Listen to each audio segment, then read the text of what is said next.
Good morning. On behalf of the Alliance of Women in Workers' Compensation, I want to welcome you to today's webinar.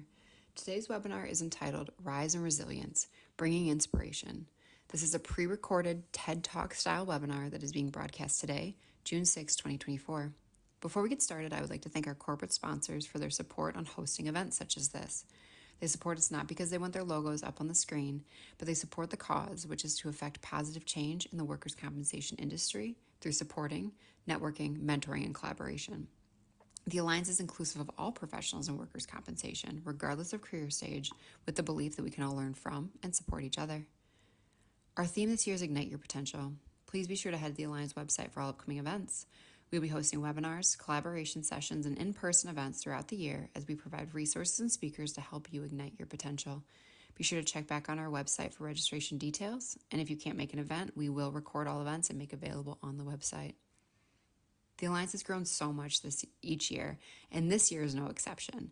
We continue to launch new chapters, so please be sure to connect with your local ambassador for upcoming events. And if you would like more details about the ambassador program, please check out a replay of our January 25th webinar. Change is preceded by trust. It is through acceptance and inclusion that trust will be formed and positive impact will occur.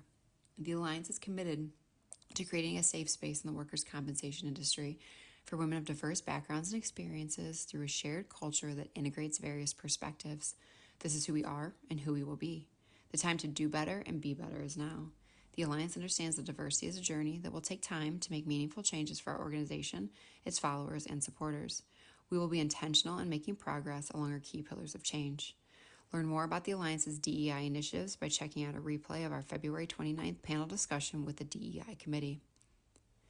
Turning to today's webinar, we are so excited to bring you this webinar. This will be an inspiring TED Talk session featuring 3 Alliance of Women in Workers' Compensation board members and respected industry leaders who have demonstrated extraordinary resilience in their personal and professional journeys. In situations outside of our comfort zone, we can feel weak and powerless. Why is it easy for some to find a path forward despite obstacles, while others may feel paralyzed with fear and inaction? The answer is resilience, which can be defined as the ability to bounce back from setbacks and is often described as the difference between successful and unsuccessful people. Resilience has been shown to positively influence work satisfaction and engagement, as well as overall well-being, and can lower depression levels. There's even evidence that resilience can help protect us from physical illness. However, conventional wisdom tends to portray resilience as an innate quality that emerges solely during times of challenge, a solitary internal grit possessed only by those who are considered strong enough to bounce back. Though resiliency might be a natural-born trait for many, this skill can also be strengthened, allowing everyone to have the potential to grow and evolve from adversity. Some research also suggests that resilience is not purely an individual characteristic, but that it is also heavily enabled by strong relationships and networks. We can nurture and build our resilience through a wide variety of interactions with people in our personal and professional lives. These interactions can help us shift our work demands and change our perceptions of the challenge we are facing. They can help crystallize the meaningful purpose in what we're doing. Today, you will see TED Talk style sessions from Mary Jo Storment, Chief Executive Officer of Forzacare, Dion Lacey Artis, Chief Business Officer of Optum Workers' Comp and Auto No Fault, and Nina Smith, President of Customer and Market Operations at Enlight. Although this is a pre-recorded session, we know you will absolutely love it. Please utilize the chat feature throughout the webinar with your thoughts and engage with your fellow members about what is sure to inspire you today. Thank you so much for the time you're taking to join us, and we hope you enjoy this webinar. Mary Jo Storment is the CEO of Forzacare. She's a healthcare industry leader with over 20 years of experience in the field. She is a nurse by education, an expert in workforce transformation, entrepreneurship, and change management. She is also passionate about servant leadership, mental health, women's advocacy in the workplace, and employee wellness. Prior to co-founding Forzacare, Mary Jo served as CEO of Alaris, where she helped drive the company's coast-to-coast expansion and lead the company through acquisition into Paradigm Corporation. During her time as CEO of Paradigm Complex Care Solutions, Mary Jo saw Paradigm's complex care division and lead the integration of Alaris, Encore, and Restore Rehab into a unified case management offering. Mary Jo's work in the insurance industry and nursing field has deeply informed her leadership in highly knowledgeable and compassionate case management teams. Passionate about giving back, she has served as a mentor in the Center for Nursing Workforce Leadership Program, MB, Empowering You to Be, has been a board member of the Alliance of Women in Workers' Compensation since 2018. She currently serves on the executive board of the Alliance as secretary. She received her bachelor's in science and nursing from South Dakota State University and currently resides in Phoenix, Arizona. Her specialties include mergers and acquisitions, mentorship, corporate development, leadership development, medical catastrophic case management, vocational rehabilitation, certified management care, and medical cost containment. It is my utmost pleasure to introduce Mary Jo Stormont to the stage.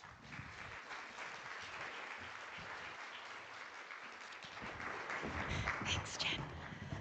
That's a hard act to follow, right? She's wonderful. She's wonderful. This is really quite an honor. We get to talk today about rise and resilience. In preparing to share a personal story like this is really a gift.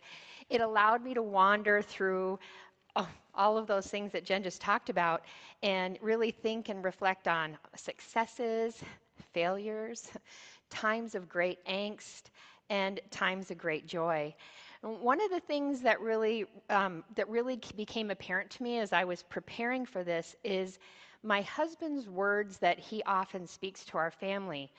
Life is an adventure. It's meant to be lived. Really influenced our decisions and the risks that we took as a family and the things that we were able to accomplish and the results. My journey was pretty much peppered with grabbing a hold of fear and kind of wrestling it and conquering it and moving forward and taking risks. But at the same time, coupled with really trying to find moments of happiness and joy and fun, don't forget fun, along the way. So rise and resilience. I think that everybody in this room, everybody who's listening to this, has personal stories that would fit well under this topic, and I really hope that today mine resonates a little bit with you. I have to tell you, though, my story isn't going to start with me. It's going to actually start with my parents. My mom, Lucille, she ran away from home at age 13. She was in a very abusive home, and she actually ran across the state of Kansas to take a position working for a family, helping them with their restaurant business and with their children. There she learned basic skills. She learned personal hygiene. She learned how to take care of children. She learned how to care for homemaking skills and to care for a home. And then at the ripe age of 17, she followed her friend to LA who was relocating there because she wanted to be a movie star. You guys, my mom was adventurous and fearless. I really, that piece of her has a special place in my heart. And you'll see that I think that I've picked up on that a little bit. While in LA, she fell in love. She got married. She had a baby. Before that child turned 1 year old, my mother lost both her husband and that child in 1 month's time. The first to the Nazis, the second to pneumonia. So that leads me to my dad. My dad was born in South Dakota on the Rosebud Indian Reservation, the Sioux Indian Reservation. And he was growing up in the 1930s, and he was biracial, and he lived in a place that was incredibly impoverished. He had a very turbulent family life. He always said that he came from a broken home before there was a term or a definition or meaning of what broken home was. And so to escape that world, he actually lied about his age, and he joined the Navy to serve in World War II. That was his escape. But while on leave back in South Dakota, and while my mother was grieving, they met, they fell in love, and they jetted off to Reno, Nevada to get married. Why Reno, Nevada? Well, it was the divorce capital of the world at the time, right? And they wanted to start their married life where everybody else ended theirs. So it's kind of romantic. After their military service was over, they moved back to South Dakota, right? They purchased a housing in Vets Housing. Neither of them had high school educations, but they actually earned a nice living, had children, and really felt they were living the American dream, right? They had a really good life. And the only thing I think my mother complained about was that maybe it was too stable. Not quite enough adventure and fearless risk-taking for her. So as the youngest by a long ways of 4 children, I had a great childhood. I really, even though we didn't have a lot, I didn't want for anything. Emotional and really a lot of stability. My parents were just amazing. Now, unfortunately, though, my mother fell ill in my high school years. She was diagnosed with an autoimmune disorder that was a sister to muscular dystrophy, and that left her in a position where she couldn't even walk. Okay, so she ended up in an inpatient hospital stay for 2 weeks, where she had to relearn how to walk and all of her ADLs. And I mean, it was a really trying time. The worst part about all of that, even though being diagnosed with a debilitating lifelong illness, that 2-week hospital stay was not covered by insurance, despite exhausting all kinds of appeals and all of those types of things and doing a good fight. They were left with that financial burden. So late in my high school years, my parents were saddled with a debt that was larger than their house. I mean, probably more debt than they'd ever taken on in their whole life. So as I'm graduating from high school, I had big aspirations to become a physician. But you know what? Nobody in my family prior to me had ever even thought about going to college, right? So really, even though I really wanted to, and I could see this end result, I just didn't know or didn't really have anybody to help me guide through the steps, especially the financial burdens of going to college at that time. Now, this is the mid-'80s. This is the mid-'80s. I'm dating myself. This is the mid-'80s. And, this was the Ronald Reagan era, and we had a balanced budget. But you know what? There just wasn't a lot of monies for education at that time. My parents were in a financial situation that I just described where they really couldn't help me. And you guys, they didn't even know what a FAFSA was. there just wasn't a lot of assistance. So I'd earned enough scholarships that helped me pay for that first year of college. So I completed that first year, and then I started working full time, and I actually worked at an insurance company during that period of time in my life. And I got married my high school sweetheart. We built our first home, and we were really, really happy. We actually started a family, and like I said, we found great joy in that time of our lives. But we also knew we wanted a little bit more. So despite having, building a career at that insurance company, I knew I had to get back to school. I had to get that college degree finished. But you know what? We again found that the financial path to get there was a burden that we were struggling to overcome. So after having our second child, I was like, if I don't get this done, if I don't get back to school and get this done, I'm not going to get it done, right? And so we sat down and we came up with a plan. Here was our financial plan to get me back to school, my husband and I. The insurance company I worked at actually had an annual award that they gave to one employee, and along with that came a $500 gift, right? And we thought, okay, if there's any way I can win that award, you guys, $500, think about this. So if there's any way we can win that award, we could pay off a little debt, right? Now we have a couple of kids, so we'll probably get a little financial aid. And if I have to, I'll work part-time. And my husband was willing to take on a second and eventually a third job in order to help get us through financially through school.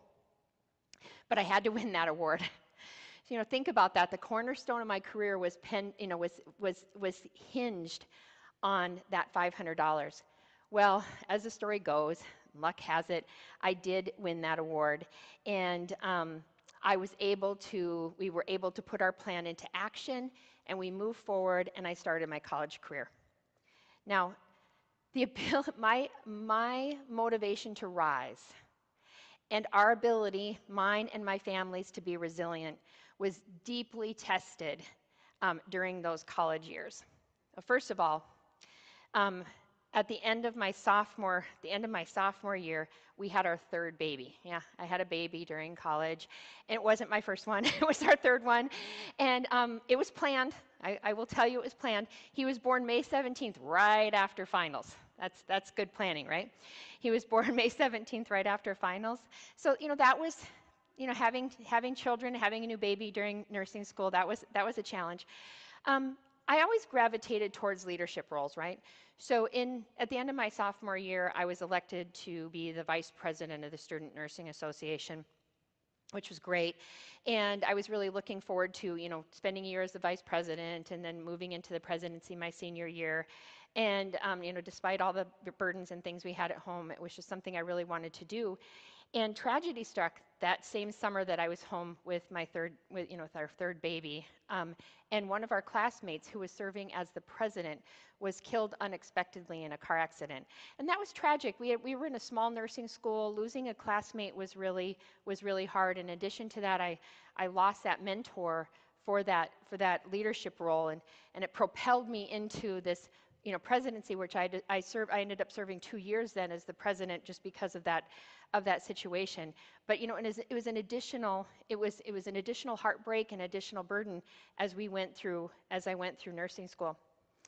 And then finally, the most traumatic thing that happened during that time that I was in nursing school is that that November of that same year, my father, who was the rock and really center and foundation of our family, passed away unexpectedly. And so here we were 5 months after our third baby's born, in school and, really, suffering through this grief and hardship. You guys, for us, 1992 was a hard year. That was a really hard year.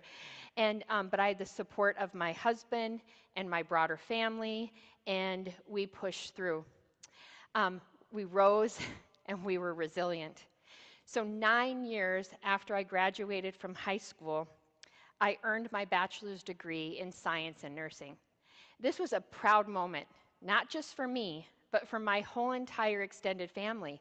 It was like a little ceiling had been broken in our family because I was the first, right? I was the first one to, figure out how to have this accomplishment, and it paved the way. It definitely paved the way for others, which is great.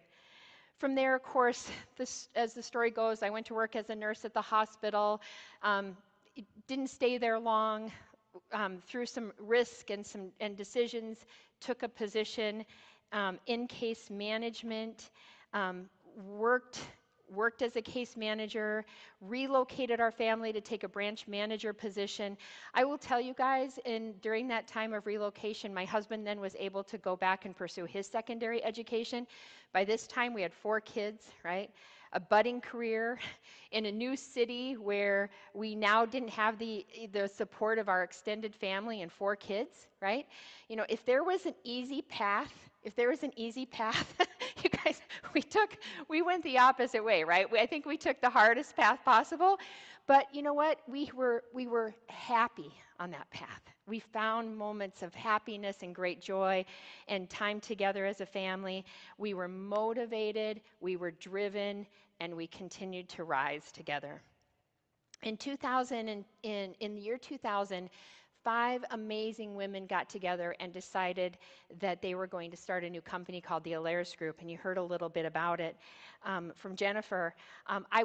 At that point in time, I was getting a little bit more comfortable with risk and adventure, and it didn't take me long to sign up to say, I'm gonna join those 5 women and be a part of this startup adventure, which was great. I learned so much. I was mentored by incredibly brilliant and motivated and kind and happy people, and we were wildly successful while having a tremendous time. We had a lot of fun. And in 2011, I was given the opportunity to actually buy in to the company. Now, you guys, this was another huge risk for me and my family, right? I mean, this took what we considered at the time a tremendous amount of financial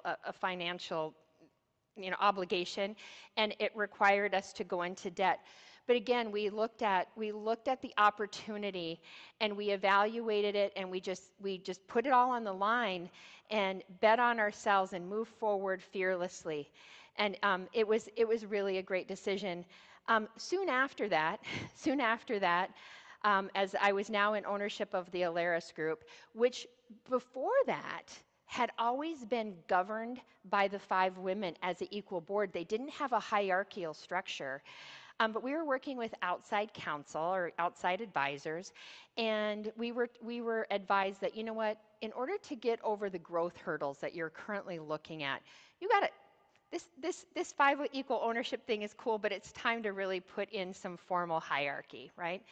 And so at that time, my mentors and my peers voted me to be the first CEO of the Alaris Group, and I was honored and humbled beyond words. And again, working together, we took that company and we built out a strong national case management presence that had, a stellar reputation and a recognizable brand that, exists today despite the sale into Paradigm in 2016. That brand is still recognizable, so we're really proud of that. I spent 4.5 years at Paradigm, which was an incredible experience. I learned more than I ever dreamed that I would in executive leadership there. It was really, it was a really great personal experience. If you ever want to talk to me about imposter syndrome, though, remember I'm sitting in a room full of executives that have, Harvard MBAs, and I'm this, I had to win a $500 award to get my nursing degree. There's a whole story in there, a personal story about rise and resilience and imposter syndrome at my time there.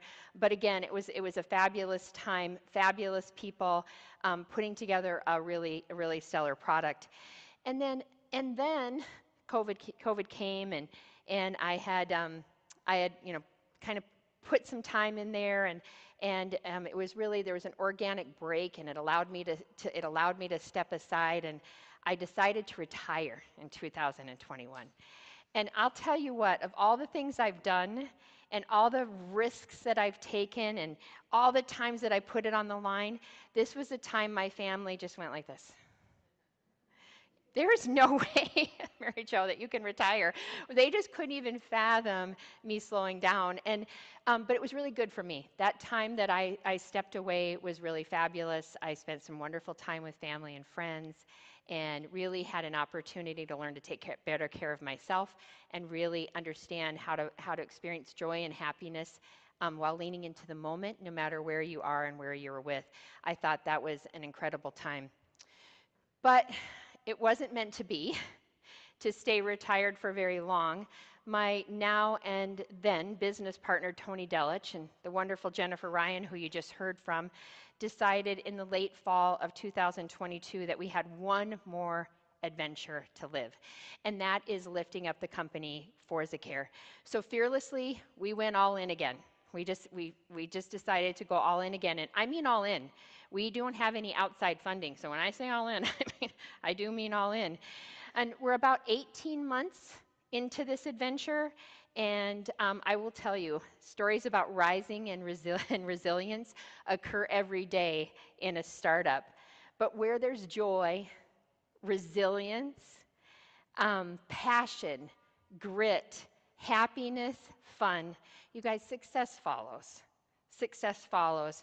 So we've lifted up 2 major products. The industry's really embraced us, and we're seeing those products really, grow, and we're seeing some success today, which is great. But that last adventure of ours is really just getting started. We know that there will be continued challenges along the way, and continues of times of joy and triumph in that journey. But I want to leave you with these parting words, the same words that my husband tells our family all the time, is life is an adventure. It's meant to be lived. So I hope you take a little nugget from this and really go out and live yours with risk and reward. Thank you. On to the next individual again, Dion. Can you just tell, like, I'm like fan club up here on stage because of these individuals. Dion Lacey Artis, she is the Chief Business Officer at Optum Workers' Comp and Auto Injury Solutions. She works with a team of professionals to deliver phenomenal customer solutions that are crafted to exceed client satisfaction by implementing business strategies, plans, and procedures for tracking, leading, and improving various functions of sales delivery for the middle market and sales force. She is a healthcare executive with more than 20 years of experience in the workers' compensation and group health industries, including extensive claims experience. She has been a President's Club member for 75% of her career and specializes in building productive and enthusiastic teams that exceed corporate sales goals. She is a graduate of the University of Alabama and has been married for over 28 years and has 2 children.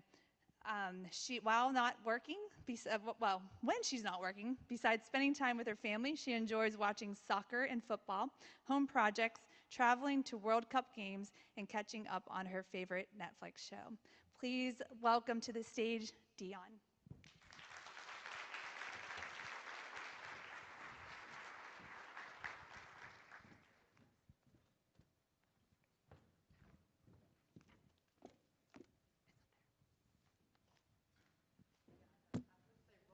But I don't think people would love that so much.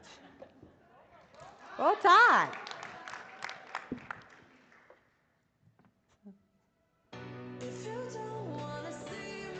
Gotta get you guys up.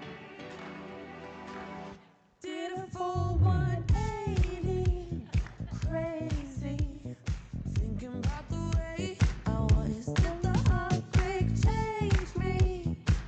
Maybe. Okay, enough of that. Okay. I had to get you guys up and we get ready to just talk a little bit about rise and resilience. And just listening to Mary Jo, where did she go? There she is. I've worked with her. She was one of my bosses. I learned a lot from her, so really touched my heart to listen to your story. I learned more than I thought I ever knew, so enjoying that tremendously. I played Dua Lipa, not just to liven things up a little bit. I don't know how many people like Dua Lipa, but she has a new album out, right? And it's called Radical Optimism. And so optimism for me is a really, really big piece of how you can rise and be resilient when things happen in your life.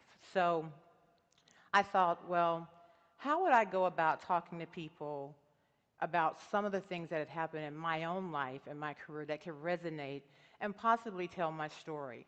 And like Mary Jo, I felt a little bit like I'm an open book, but there's pieces of your life sometimes that you're uncomfortable with sharing. But one of the things I've learned about great leadership and about the ability to help people is that you have to be resilient yourself. And you have to be vulnerable enough to want to share those stories and hope that you can help someone. And particularly at this point in my life, that's really, really important to me. So I'll start by saying I had a picture of myself, and I think we all do. There's that picture that we show on Facebook, right? There's that picture that we show on LinkedIn, and there's the one that really exists from work and home. But I had a view of myself, of how I viewed myself, that was I could take stress. It didn't matter. I worked better under pressure. I would even pat myself on the back and say, oh my God, I got all that work done. Look how you churned that work out. And so I had a false sense that I could take stress in a way because people would come up to me and say, you're always so calm. Things happen, you say, it's okay, we're going to make it work out. And that was a little bit of me trying to be a pleaser of sorts, trying to make sure that everyone in my life was okay from my home to work. But that went pretty well for a long time, and I thought I was fine. And then I went to Brazil, moved with my husband to Brazil for a couple of years, and I was in a very good headspace. And then while we were in Brazil, all of a sudden, his job stopped paying the checks. I didn't have a job, and we were in a foreign country, and we had a small child. He was a year old. And so we were in a position where we were trying to figure out, how do we get back home? Our house was rented to someone, so we didn't have a home. They had a lease. They weren't paying. And here I am with a year-old baby on my hip, getting back to Atlanta, saying, you will not get this laptop until I get a check from you right now. I mean, it was me really worried about what our future would look like. And during that time, one of the things that happened as we moved forward is that one of my most favorite aunts passed away. And she passed away at the same time that my husband, who worked for Enron, and they laid everyone off. So we came from a foreign country, came back home, ran into financial issues, and then had to readjust and be able to be resilient with now 2 kids, kind of like Mary Jo, right? So we have 2 children at this point. But we made it through that because we were close and we made all that work, and we're a really good team. But then around 2018, I think I got hit with something that I didn't think I would be able to get past. And so I'll have to start by telling you a little bit, is that I was adopted by my grandparents when I was 6 weeks old. They literally went to New York, picked me up on a plane, and flew me back to Alabama, which is where I'm from. And my grandmother, who was born in 1914, who was 60 years old when she adopted me, said that when she looked in my eyes, she saw that I was her baby. And when I think about that even today, her saying that to me. So my grandparents, who had raised 5 kids, who were only children, adopted me, not because my parents couldn't take care of me, but they did it because they felt like what my parents was doing at that time was not a great environment for me. So they do what all good Southern people do. They get on the phone, they harass my mom, they harass my dad, the grandparents call, the great-grandparents call, and then, my mother comes and picks me up. So the great thing about that is that I had people who could do that. But I can tell you that when you don't grow up with your parents, and this may not be for everyone, but for me, it can do one or two things for you. It can make you be a little callous, like, you don't love me, you don't care, I'm going to focus, or it can really cripple you. And I really felt for a long time that my parents didn't want me or weren't willing to do the things that they needed to do to make sure that I would have a good life. And so even though I had this wonderful group of village people that were taking care of me, the grandparents, the great-grandparents, and aunts and uncles, it just always felt like a little hole in my heart.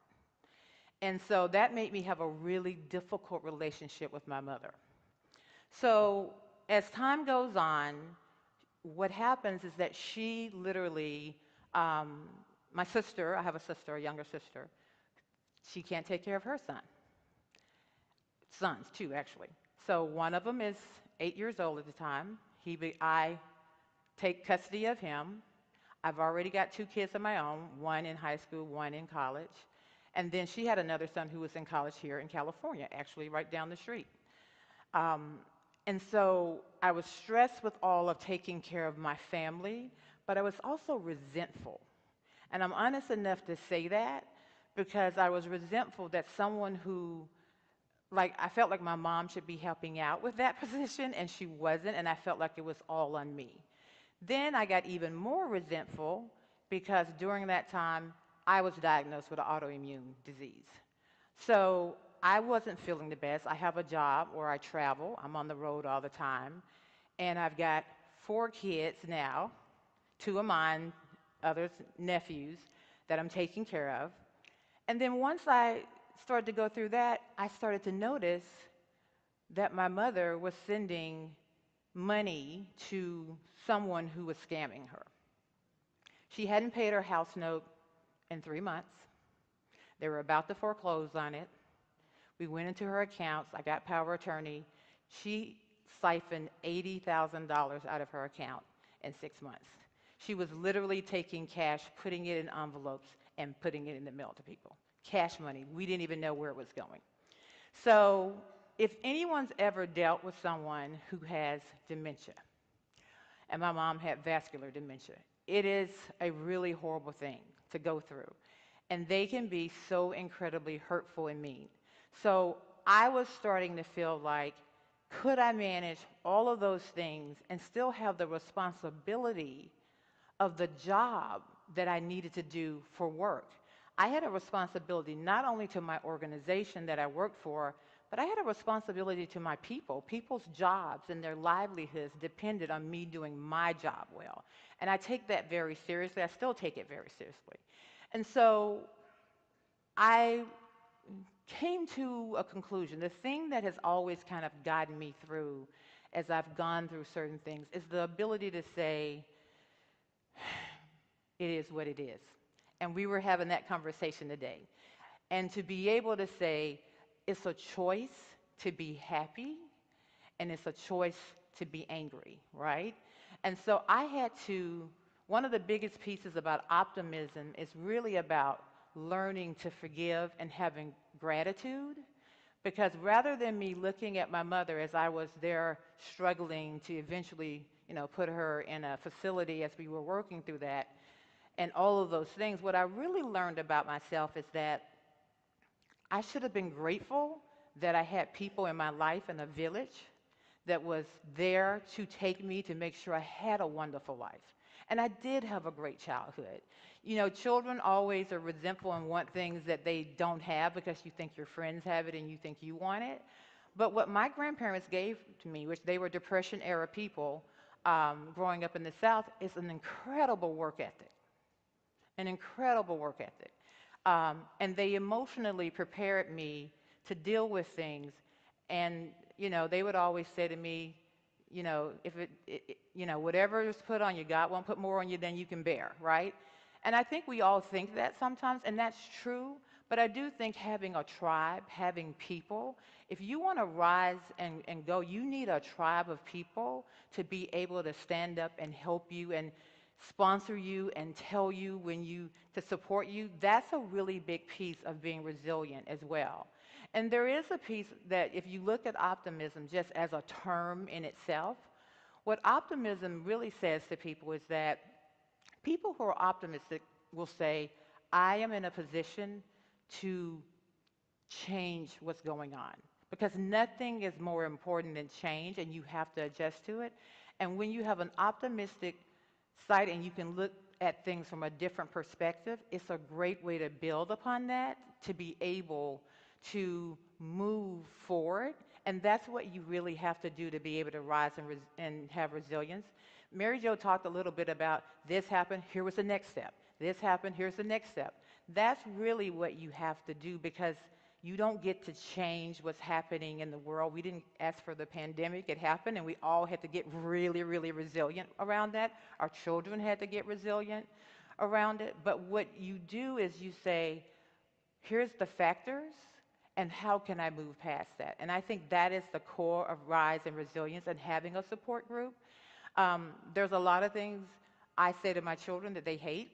This is not my saying. A good friend of mine created this, but the one I say to them all the time is, you must participate in your rescue. You must participate. And so if you're having a problem, taking that time to think through that clearly, having your tribe of people to help you if you need to be supported, and we all need to be supported. And I think we all have to ask ourselves sometimes, from a stress perspective, like, what are we doing? And as we have a very mixed audience in here, but as women, I think we are sandwiched in between our children, our parents, our families, our work, and so you end up feeling like you have to do it all. And so for me, from a professional standpoint, that was really difficult, because while all of that was going on, I also realized I wasn't very good at the job I was doing. And that's just the reality of it. I could have been better, and that's an ego thing that you have to deal with. And I wasn't in a place where I had no work-life balance, and I needed work-life balance more than anything. And so sometimes you have to take a step back to move forward. And I think people forget that. People think that the journey is always like this, but it really is like this. And so what we've been really trying to instill in our children and we've made them party of something so that they get a good understanding when they go in the world themselves, is that we're just trying to teach people how to bob and weave so that you can get back up. Because life will throw punches at you and you have to be able to get back up. That really is the difference. And your definition of success is your definition of success. It is not anyone else's definition of success. So if there's anything that you take from me besides that I danced to Dua Lipa today and that I'm an Alabama fan, is that I think what our role in life is to help each other and to lift each other up. I think if more people were thinking about how they could give back, social media, things of that nature, makes it super hard for people to be resilient or for people to feel like they have imposter syndrome. There's a lot of negative messages that you're getting constantly telling you you're less than, that this is the way to do it. Mary Jo talked about these unusual paths to greatness, right? I think that's really important. I think your story is your story, and to be able to rise, if you get up that morning and you have accomplished nothing but getting your bathroom clean, that you should be proud of. Look for the things you can be grateful for. Look at what could happen in other situations. I think that helps you to say, how do I move past? How do I deal with the issues that I have? And how can I move forward? So not sure if that helped anybody, but certainly I'm thrilled to be able to share my story with you guys and just the things that I've been through. So.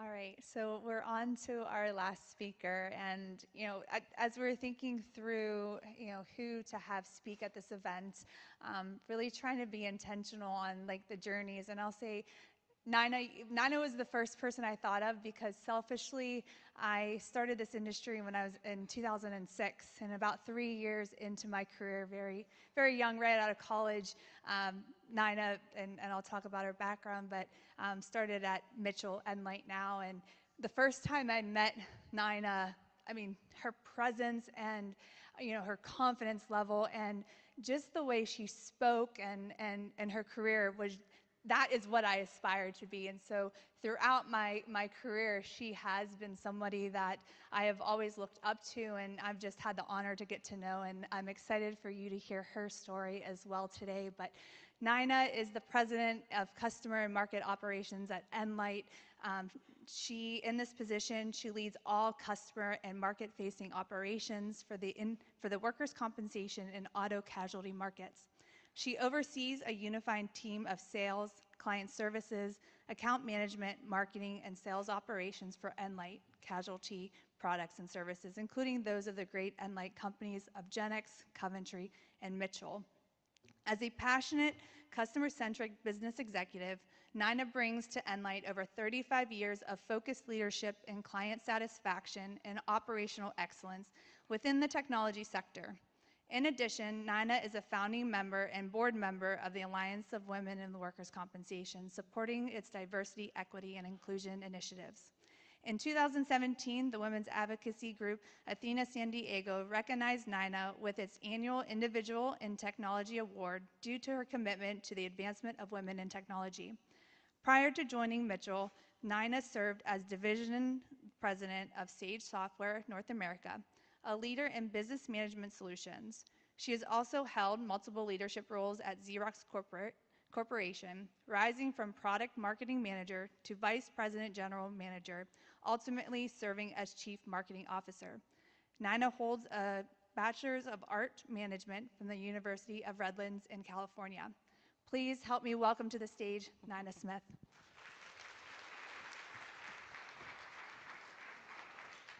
Thank you, Jen. Hello, everyone. Oh, Mary Jo and Dion, your stories were just absolutely beautiful. They warmed my heart, actually. And I know these ladies, and I just love working with them. I have been working now for well over 40 years. And I have been in technology the entire time. So look at me. I am a minority female, and I started in technology in the 80s. And I'm going to take you through a journey of 40 years, a decade at a time. And I'm going to start off, I was extremely fortunate to work for Xerox Corporation in 1981. And I'll tell you what was really interesting about that is the things that we talk about today in the world around diversity, equity, and inclusion, they were doing it at that time. So I was extremely blessed to have that opportunity to work with a company in the 80s that believed in that.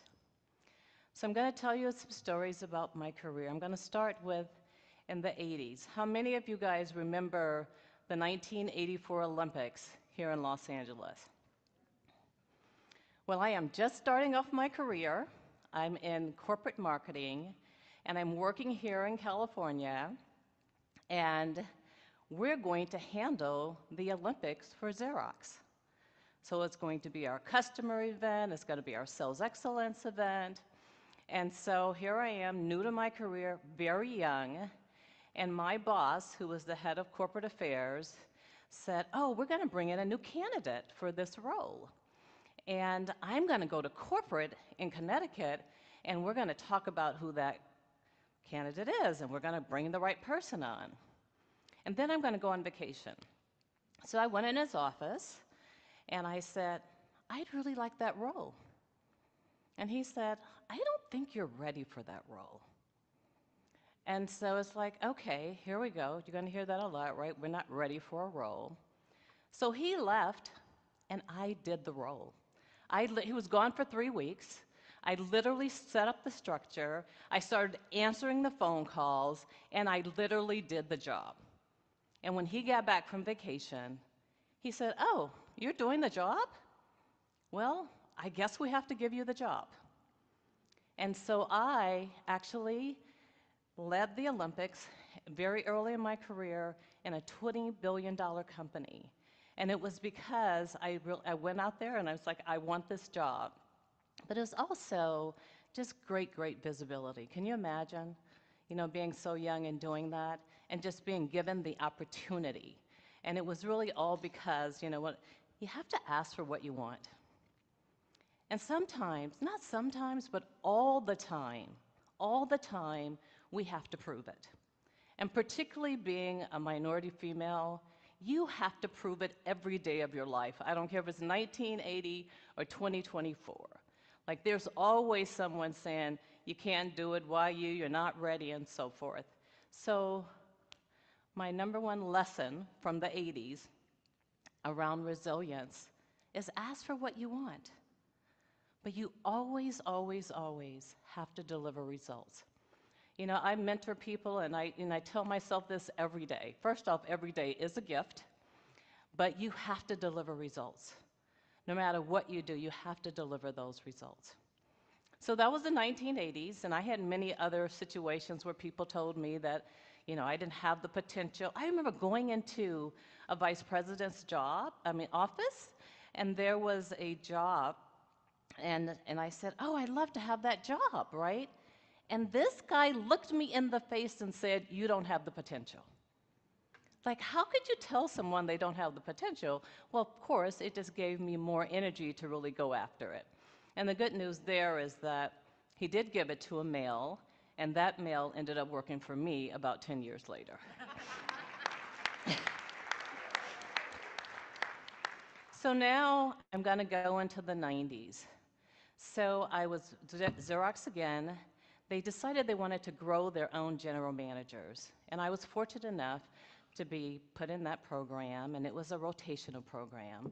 Coming out of that program, I took my first job as a general manager of a $350 million software business. Now, I'm really young in this company during this time, so I'm really excited about it. I'm coming out of the program, and we have this company event. And in this event, like we used to, before the pandemic, we'd get on buses and go on company events. Well, when I got this general manager's job, I actually took the place of a male who wasn't successful in the role. He remained a leader in the business, but he wasn't successful in the role. And so on the bus at this company event, he was overheard saying, "The only reason that I got that job is because I was a minority female." Now, I could have done a lot of things, right? I could have gone to him, I could have been defensive, I could have said, you don't know, whatever, but I didn't. It turns out he was still a leader, and we had an executive team building event. And one of the things that we were talking about, I know many of you have been to those events, we were actually talking about trust and how do you build trust. And so here I am, new general manager, by the way, the only female sitting around that table.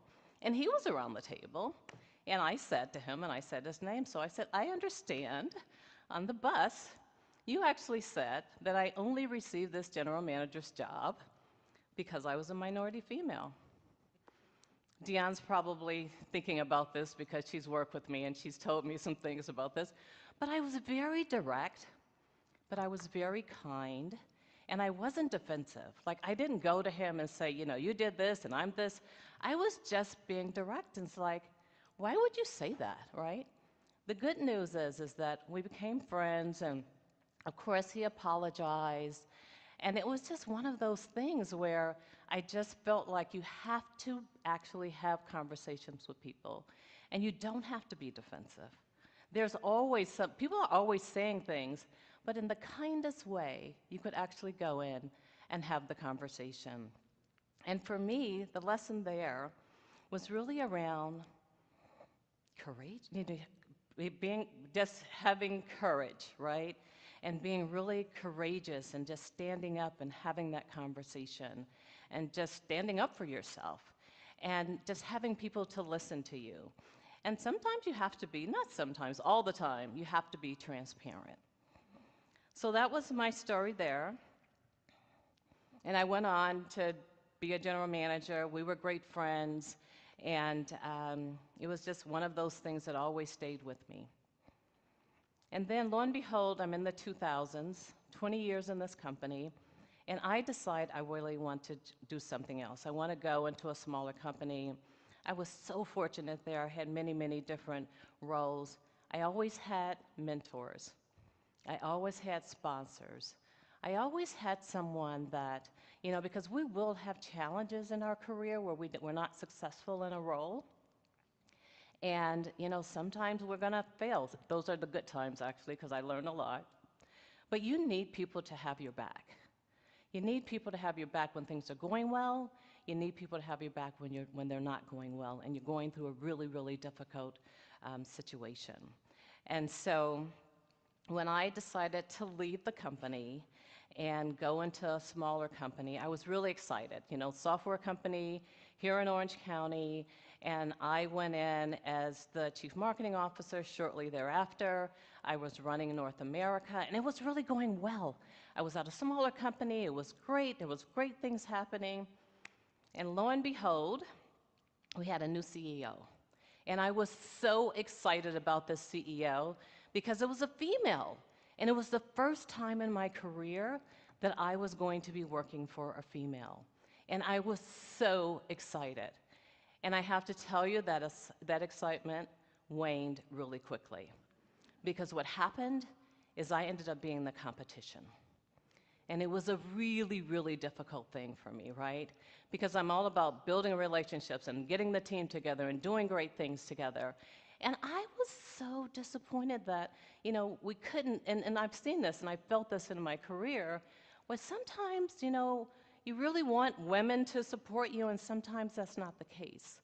And so here I was just so disappointed, but I just kept trying to build the relationship. And then one day we were in like an executive-led meeting, and we were just having a conversation, and everybody was sharing what they were doing in their groups.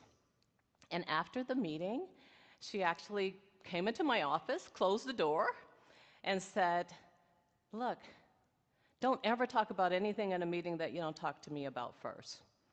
And it was just so disheartening, right? Like when you're really trying to build this relationship. And it was clear I was the competition. And so my message here is that, and you guys know this, relationships matter, but there's not a lot of, I mean, look around. It's great to see that we have such a great mixed group here, but women need to support women because there are a lot of men that are already in roles. Like, let's give us some of these roles and let's support one another. And that's one of the things that I just am so passionate about, right? Supporting and mentoring and giving back, and women supporting women. This whole thing, right? I got your back, right? And we're not competing. Let's compete for all of these jobs that men have had for years and years and years, right? And I'm not saying, look, I love men. Don't get me wrong, I do. But I'm just saying, in the workplace, sometimes it's really, really difficult to really get that support. And that is just something that I absolutely would ask everyone to think about. And there's a lot of roles. And, you know, it's not like one role we're all going after, but we should all go after, you know, the best roles for us and for our careers. So now I'm into, I left that company. And then 15 years ago, I joined Mitchell. And when I joined Mitchell, they were just getting into the work comp business. And I came in as a general manager, and there was some apprehension from the team. They're like, where does she come from? Why, you know, what does she know about this industry, and so forth and so on. But I got over that quickly, and it was a great company, and they welcomed me with open arms. But here's an interesting thing. When I joined Mitchell, it was 65 years. It had been in business for 65 years. I was the first female to sit around that executive table. The first. And thank you. And what was nice is that they really did welcome me with open arms. And I still to this day report to him, a fantastic boss who was like, you know, we're partners and whatever you want to do. And it was really great. And so, you know, the business was growing and everything about it was great. And then lo and behold, in 2018, we merged with another company. We merged with Gen X. And then in 2020, we acquired Coventry. Now we're no longer one company, we're 3 companies. We're more than 3 companies, right? Because all of us did acquisitions. So we're all of these companies coming together. And so, you know, it's like anything, like everybody's cheese had been moved, like everybody's. And so, and I remember August of 2020, after the Coventry acquisition, my boss called me and he said, hey, you know, the board and I, we were talking and we think it's a great idea if you actually take over all things customer facing for this now combined company. And I said to him, I really like my job, you know, like, and he's like, oh no, we think this is gonna be great. So I did, I took the role. Now guys, think about it. You know, this whole industry has been going through consolidation and there's been a ton of change. And so now I'm pulling together a group and it's made up of 3 very strong companies that have been in the market for years, from 75 to 40 to 50 years. Cultures that are as diverse as one can imagine.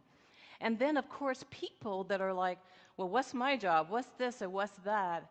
And so it was just a tremendous task to bring that group together. It was the right thing for the company to do, but it was a real challenge, particularly as a leader. And you want to talk about resilience? Resilience was getting through the first 2 months, the first 2 years. I had a coach, which I firmly believe in. I have 2 mentors that I've had for over 30 years, both of whom I've worked with before, so I could tell them everything. They know exactly who I am, and it really helped me to actually get through that because it was a really hard task. And here we are now, you know, going into year 3, and what I would tell you is, you know, we have come together. We are doing quite well as a group, right? So we're leading the way. But it was probably the most difficult thing that I've ever done in my career. And you can see I've done quite a few really interesting things in my career, and it was just tough. It was tough. And what were my real lessons around resilience? This is really about me and what I went through. Self-care. I had to take care of myself. And there was so many days that I would say, because we all have tough jobs, no matter where you are, we all have very tough jobs. But so many days I had to say, give yourself some grace, Nina. It's okay. This is really, really tough. You're bringing these people together, and we did an exercise, and it's like, well, you guys have probably done stop, start, continue exercises. What do you want to stop, start, or continue? And, one person said, well, I want to stop doing everything that that company does, which is a part of us, right? I mean, so it's like it was really, really just a very, very, very difficult time for us, right? But we got through it, and as a leader, I just had to remind myself, take care of yourself. To all of you, as you're going through this journey called a career, take care of yourselves. Take care of your families. Self-care is just really, really important. And be kind to yourself. Kindness to me is just, it's easy. It's an easy thing to do, and it makes people feel, really, really great. So, and of course, everyone's going to have a different experience. So that's at the highest level, my 4 decades of my career. I'm going to go back now, and I'm going to tell you what my lessons were for each one. The first one in the Olympics, ask for what you want and deliver results. The second one, the general manager who said I shouldn't be in the job, be courageous and kind. When you have a difficult situation, don't deal with it by being defensive or, just, you don't have to battle, just literally just be kind. And then my lesson with having a CEO who was, I thought would be really great. Relationships matter. They absolutely matter. And just spend the time to build those relationships. And please, have each other's back. There's a lot of roles out there. Don't compete. Let's see what we can do together to win. And then, the last one, which is self-care. Be kind to yourself. Give yourself some grace. Listen, learn. We all have a very different experience. And I'm going to leave you with a quote from Martin Luther King around resilience. If you can't fly, then run. If you can't run, then walk. If you can't walk, then crawl. But whatever you do, you have to keep moving forward. Be resilient, learn and grow along the way. Thank you very much for your time.